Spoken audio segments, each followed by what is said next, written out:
Taiwan আর্মিদের কিভাবে দেওয়া হয়। আর যদি না জানেন তাহলে দেখুন, তাইওয়ান আর্মিদের ট্রেনিং বর্তমানে বিশ্বের সবথেকে কঠিন ও ভয়ঙ্কর ট্রেনিং এর মধ্যে একটি, যেখানে তাদের পাথরের উপর দিয়ে হামাগুড়ি খেয়ে যেতে হয় এবং তাদের গায়ের উপর ঢেলে দেওয়া হয় ঠান্ডা ও লবণ পানি, যাতে করে পাথরের আঘাতে কোথাও কেটে গেলে ব্যথাকে আরো কয়েক গুণ বাড়িয়ে দিতে পারে। এখানে ট্রেনার যেভাবে চাইবে আপনাকে ঠিক সেভাবেই করতে হবে।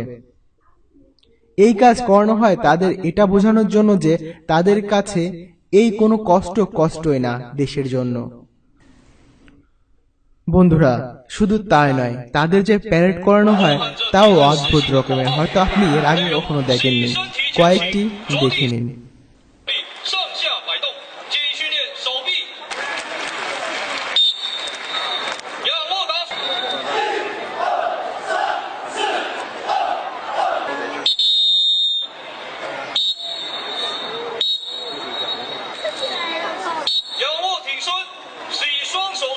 বন্ধুরা, আমাদের আজকের ভিডিও এ পর্যন্ত। ভিডিওটি ভালো লাগলে লাইক করুন, কমেন্ট করুন এবং পরবর্তী ভিডিওর জন্য অবশ্যই সাবস্ক্রাইব